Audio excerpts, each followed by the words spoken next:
Hi there, my name's Michelle. Welcome to my channel, Guided Metanoia. Metanoia, that's how you say it. This reading is for Capricorn. Hi Capricorn, my sister is a Capricorn. I'm new to YouTube. I am a certified holistic life coach, and I've been reading tarot since I was 13.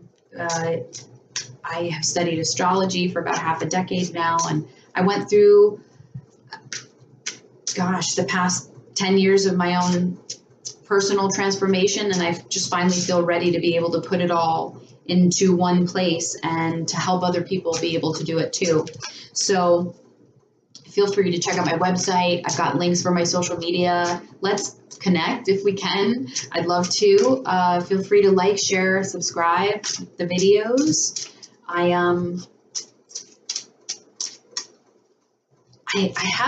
There's a very calm sort of sensation as I'm shuffling for you, and I like it.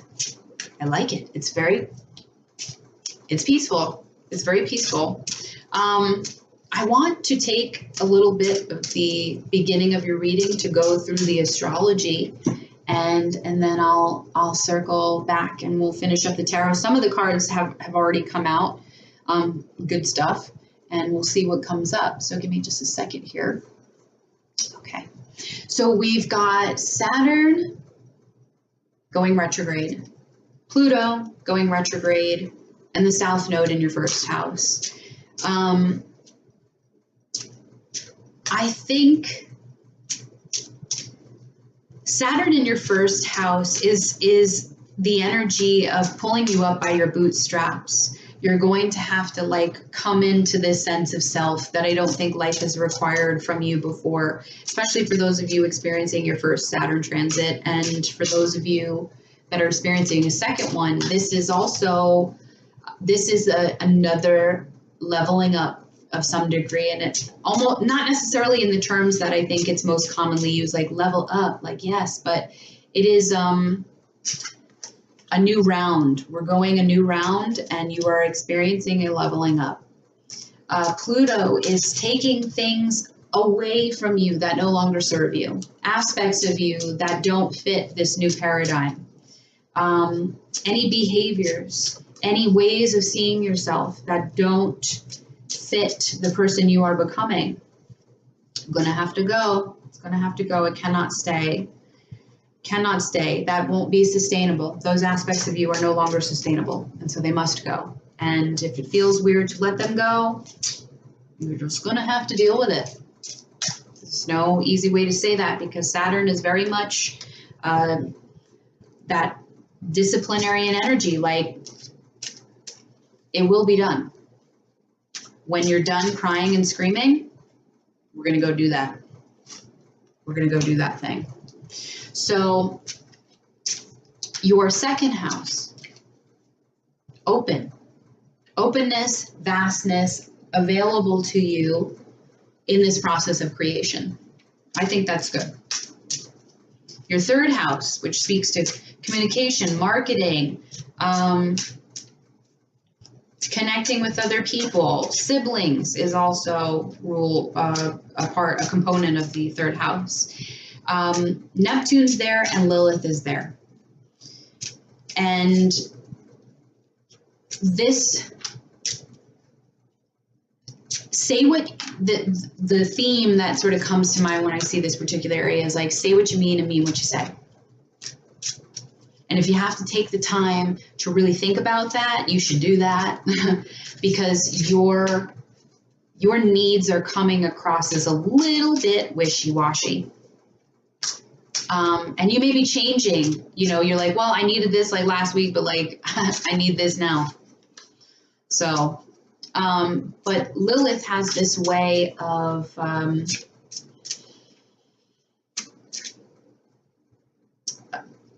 a ferociousness to that kind of energy. So you may have quite a force behind what you say. So be careful that you are choosing your words carefully. And Neptune will make that harder to do. So just be ready for that. I know you guys can handle that particular challenge. I know you can, because you're patient and you have the perseverance, and that's, you know, I don't see this as being a problematic area for you. I'm sorry. We have Chiron in your 4th house, which is reflecting a karmic healing that's been necessary between you and your, well, the relationship to you and your body, for one. But it's really, I mean, home. Home is the 4th house. And so home being this place, but it's also the home in which you reside. And it's also the people that will fill that particular space. So the relationships you have with your family is on the to-do list for some tweaking. Relationships are getting oil changes and tune-ups, and strings that have run a very long time are being pulled, and it may be making a domino effect. So just be aware. But Chiron is more about, it's more like picking a scab than it is like ripping off of a Band-Aid. But neither are comfortable, and there's always a bit of a sting. But these are energies that will be lasting the next 5 years, and so those early degree placements already feel that burn, and the middle degree placements and late degree placements that will have, those will be coming if you haven't felt them already. And so moving along, your Taurus is your 5th house, and Uranus is there. So I think that is probably talking about how your interests are changing. The things that you're interested in are different than things that you've ever been interested in. And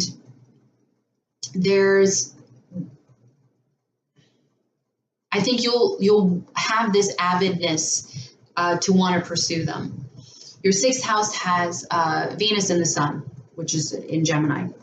And 6th house is about your health and about your routines around your health, those habits that support them. And most of the Capricorns that I know have fantastic routines. I mean, like, if I were to talk about things like time management and establishing successful habits and patterns, like I would tell someone, go talk to a Capricorn, because they just have this natural instinct to do it. But you're looking good. I mean, if you've been making improvements to your body and the activities that you do with your body, and you'll be looking good, Ma. You'll be looking good. Okay, 7th house, Cancer, right? Opposing sign. We've got the North Node, Mars, and Mercury is going to be moving in there. I'm looking at a chart for about June 9th. I feel like that's a pretty good representation for the period of time that I'm reading for. So Mercury is the planet of communication. You may be having more conversations with your mom. You may be having to come across as more nurturing. You may be just communicating in a way that's far more nurturing than you're used to. Pursuits, Mars speaks to your pursuits and the things that you will be naturally inclined, your energy. It's all about other people right now. You'll notice that most of your activities revolve around the people that you have to nurture. And there may be a lot of conversation that's happening. Hey, could you go pick this up for me? Hey, could you drive this over there? Hey, could you, hey, could you, pick up so-and-so from school? Things like that. I can hear a lot of conversations about the things you'll need to do for other people. And then 8th house, I don't see anything that's obstructing anything in those deeper, intimate parts of you. But I do know that in your 12th house, Jupiter is there, and it's expanding on things from your subconscious. And what's locked away in your subconscious is your belief system. Your belief system, the way that you view the world, the way that you view yourself. Belief systems are a very integral part of how we relate to the world. And what we believe is, what we perceive as being possible comes through beliefs. So I think things are rising to the surface that are either going to challenge that or reaffirm some of those things. And so you're going to have to get a little bit more acquainted with what's going on inside of your subconscious.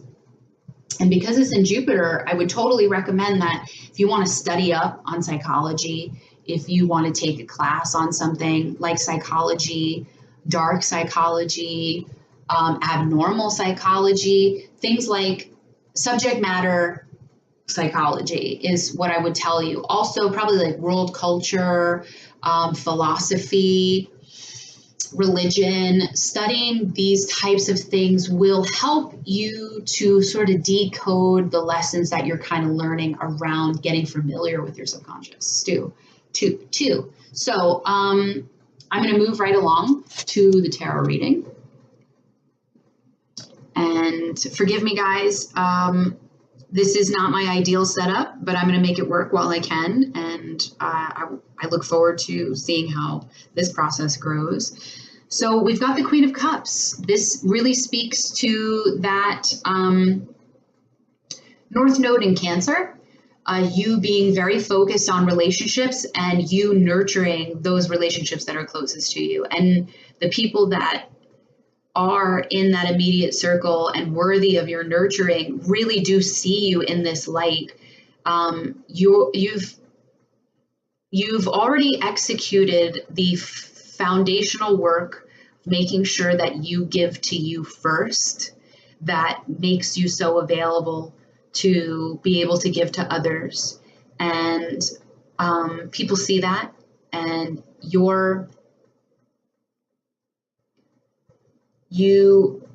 are so emotionally, your level of emotional intelligence is supremely high at this particular point in time. And your ability to perhaps see your emotions in a way that you were never capable of before, or even maybe knowing the patterning and how you've learned that from your female lineage. And I don't say females to be solely exclusive, but I see it as a maternal lineage. So grandmother, mother, aunt, those kind of relationships. You've learned some very important things around needing to give to you first. You have to give to you first. You have to put you first. And in doing that, you understand that you must always be in direct connection with what's going on internally. Eight of Wands, beautiful card. I always say, like, this card is just would make the most gorgeous tattoo. Like, just look at that. It's so pretty. Eight of Wands speaks to rapid communication. Between the Queen of Cups and the Eight of Wands, I see a lot of this Mars energy in Cancer. So you doing for other people, you being emotionally connected, you being invested in those relationships that will provide you with the same in return. Three of Cups. This is a time of celebration for you. Maybe you're reconnecting with certain relationships, and especially with Gemini season being here, you may be going to barbecues, you may be going to parties, you may be having dinner with people. This is just really speaks to a nice celebratory energy where you're meeting with other people that are just it's an effortless experience, and everybody's having fun, everybody's enjoying themselves, everybody's getting something out of it. This is a beautiful card. Beautiful energies, I have to say. Of many of the readings that I've done so far, I'm enjoying your energies the most. King of Swords in reverse. I think you're gaining the wisdom that it is very important to put the needs of others high on the list. It's a very noble act, but it will require you to sort of get out of a rigid mind frame, because that mind frame is only going to want to talk about how to protect itself. That's what that would be in the upright, but I see it in the reverse. If there is an air sign around you, this speaks to Aquarius, but it could be a Libra or a Gemini. If this person is around you, I don't know what they're fuming over, be honest with you, but they're not in a good mood, but I kind of see them getting over something that may have irritated them previously.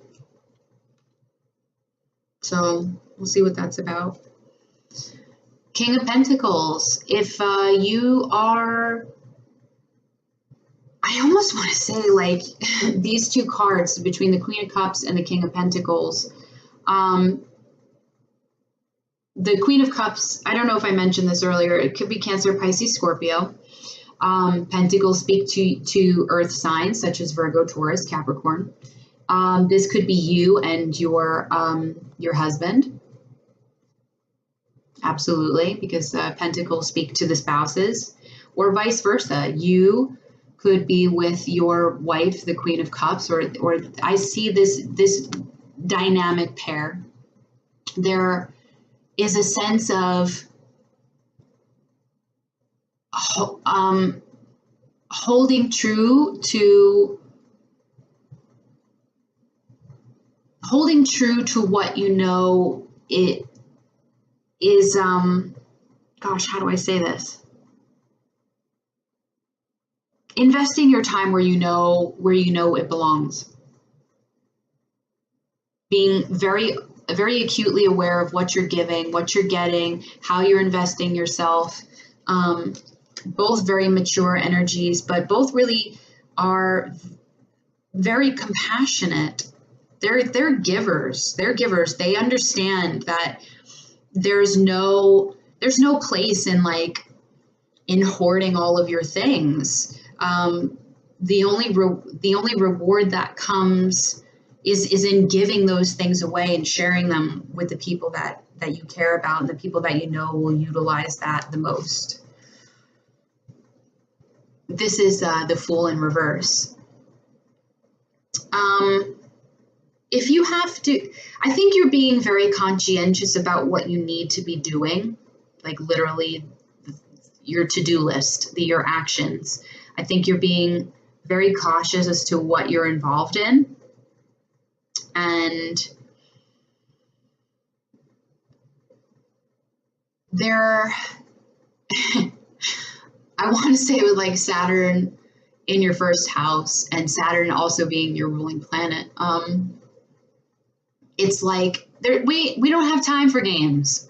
We don't have time for games. There's no playing around. Things got to get done. We got to be, things, our agenda's full and I need to keep to my time. That's what I get with the Fool in reverse. And underneath the Eight of Wands, the Knight of Swords. Okay, all right. So if you were dealing with that air sign, they are, they're just keeping it moving. If there was a quarrel between the two of you, this person's now getting beyond it. This card speaks Gemini. I think with that Venus in Gemini, because you have the Three of Cups just above that, not only will you just sort of feel physically, the feeling is warm, the feeling is loved. It is praise. It's yeah, like loved is just the most perfect word because Venus represents love. I see you as also being very quick-witted, ahead of other people, ahead of other people by several steps, and it almost helps to make things very gradual and very smooth. And it's because you have just this solid understanding of where you are, where other people are, where this is going. You're just completely calibrated. And I'm a Libra in traditional Western, and I'm a Virgo in Vedic astrology. That I can appreciate. I can appreciate this planning type energy. This, we know where we're going, we know how to get it done. Follow my lead. And under the King of Swords in reverse, we've got the Three of Swords, and you may be experiencing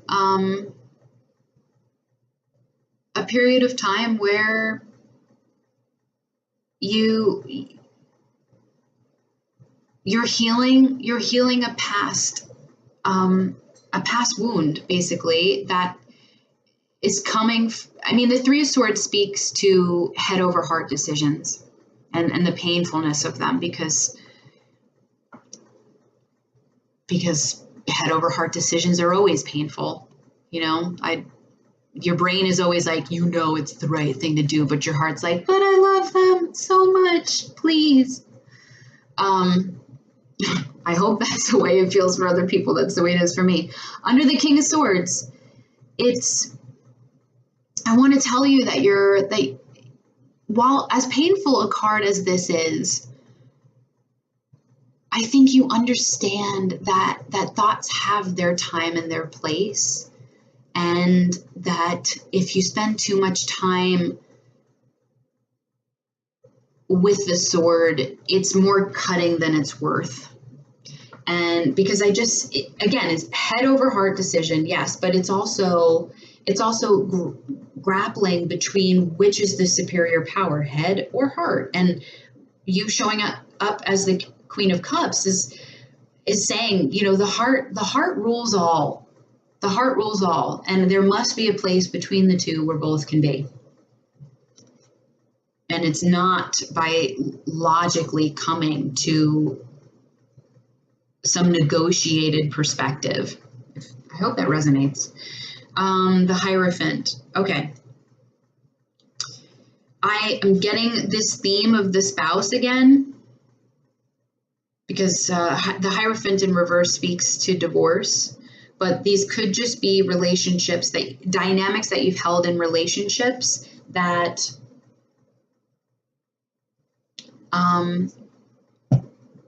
need revision. They need to be worked on.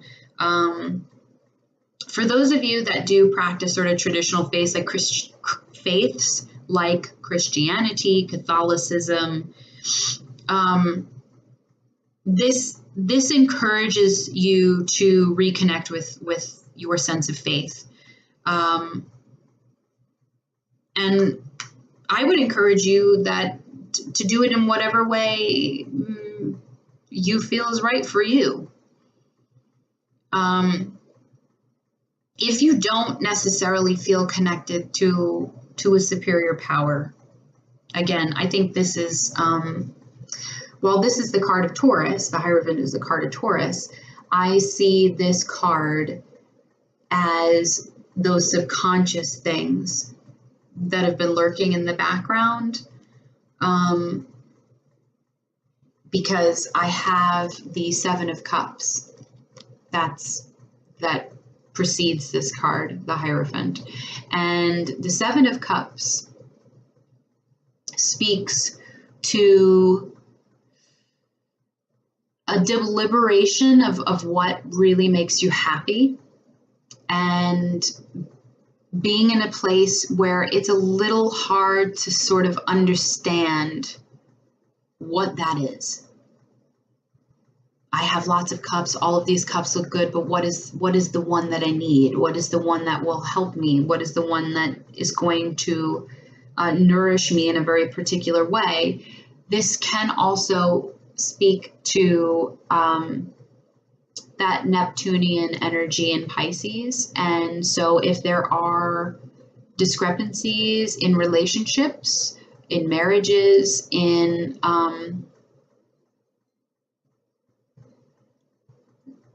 how, well, the Hierophant is this person who conducts themselves by delivering messages. And so it's definitely possible that this could play into that.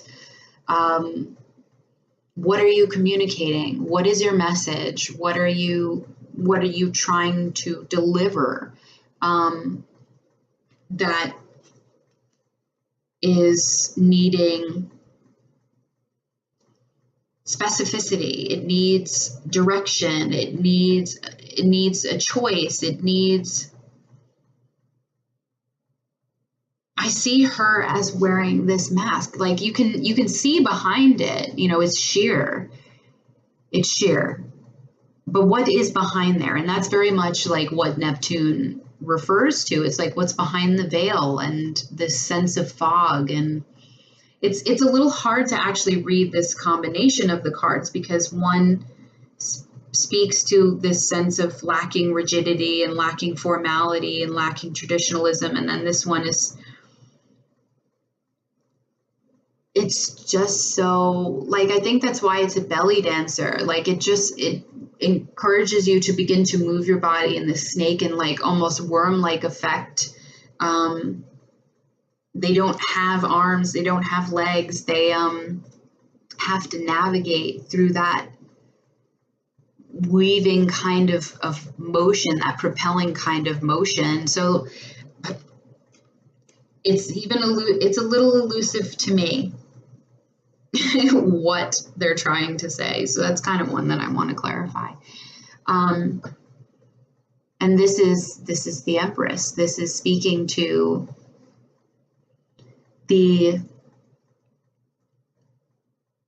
your sense of creation and the projects and the things that you want to be working on. You're sincerely encouraged to step into that particular place and use the Uranian energies to help you create some really beautiful things that may have never even existed before. Really, I mean, Uranus has that way of bringing in new channels of circuitry. It's like new visions, new ideas, new things, and you can be birthing some really amazing gifts to the world. I also pulled. Well, this card sort of came out thereafter, but this is the Magician in reverse. I think you're learning.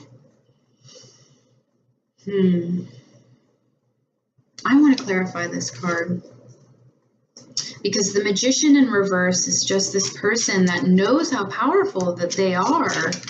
I mean, this just the energy. Oh, thank you.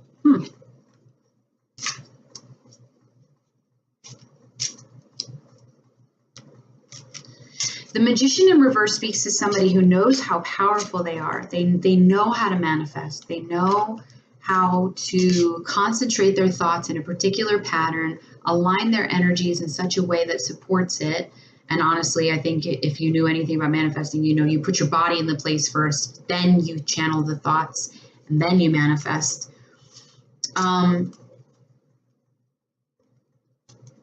But the Magician in reverse speaks to someone who is using this beautiful power for evil and not good.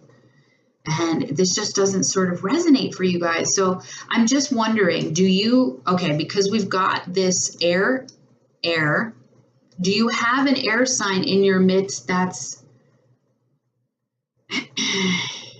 philandering?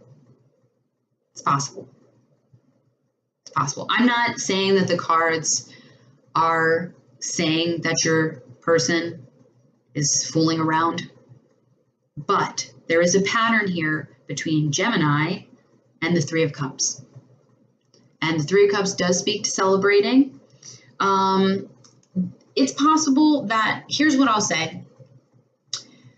Because these people are looking to you in a celebratory way, maybe even between the Empress and like the Queen of Cups, it's like you're just this teacher, this mentor, this that people may feel inferior compared to you, and so they may be looking to you in a way that that may put you up on a pedestal. And I would just encourage you to, like, don't let that sort of stuff go to your head.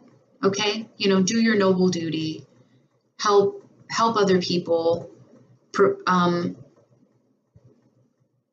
nurture other people, and oh, okay. I'm sorry. I see the hand, and there's this gesture of, but don't.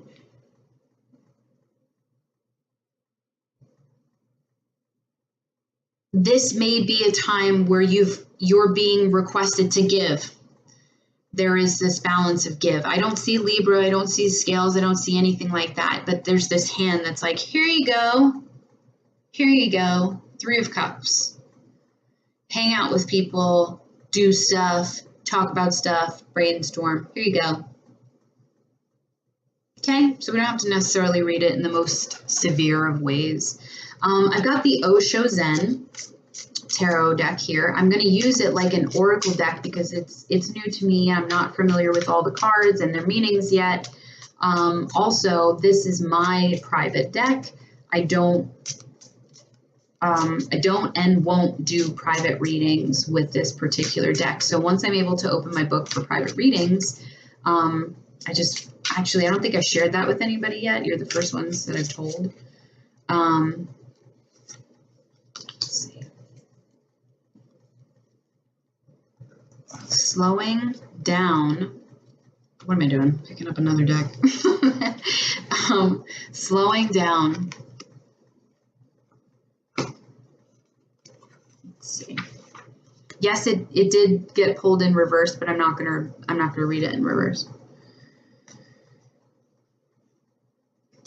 Knight of Rainbows. Slowing down is the Knight of Rainbows. I don't know if you guys like turtles, but I do. I have a thing for them. And it's kind of funny because it is a sea creature, but it does have the ability to live on land. And does most of its important motherly duties and fatherly duties in the sense of protecting their eggs on land. And so this may speak to you in terms, this is so weird. This has not come up yet in a reading, but I like when it does. There's this visual imagery that my intuition and my logic tend to pick up sometimes. And this animal may speak to you because of the North Node and the South Node access for you being in your first house and your 7th house. This animal and its relationships, and if you'd like to look up a turtle and understand what its spiritual meaning is, I would certainly encourage you to do that as well. But you may be able to resonate with this particular animal, its behaviors, its relationship to the world. I'm even seeing that some of you this is really sweet. And oddly enough, this is something that my sister, the Capricorn, did speak to me about, how she had seen a video of a turtle swimming in the ocean with the plastic Coca-Cola can container wrapper around its neck. I don't know why I'm thinking of that right now, but do your part. Make sure you put your trash where it needs to be. I don't feel like I have to tell you guys that, but listen, I'm telling you so you could tell other people, because I kind of feel like that you may be advocating for those kind of things. It's so strange that just came to me. The Knight of Rainbows is a reminder that just like this tortoise, we carry our home with us wherever we go. There's no need to hurry, no need to seek shelter elsewhere. Even as we move into the depths of the emotional waters, we can remain self-contained and free from attachments. It is a time when you are ready to let go of any expectations you have had about yourself or other people, and to take responsibility for any illusions that you may have been carrying. the Hierophant in reverse, and the Seven of Cups absolutely speaks to take responsibility for any illusions that you may have been carrying, okay? There's no need to do anything but rest to the fullness of who you are right now.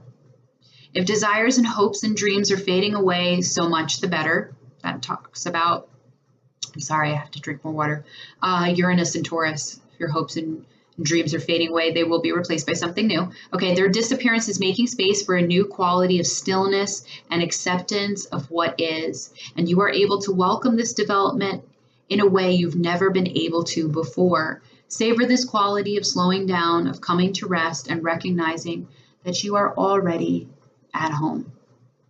How sweet. Capricorn, thank you so much. I thoroughly enjoyed doing your reading. Thoroughly. I will be back mid-June to do more readings, and I look forward to seeing you then. Feel free to comment below, like where you're watching from. I'd love to connect with you. I hope you like this. If you did, make sure to hit like. Feel free to subscribe. I've got some really fantastic ideas for the potential of this channel, and I want to be able to build a community of people that I can be able to share it with. So thank you so much for your time. I hope you enjoyed what you heard, and I'll see you in the future. Namaste.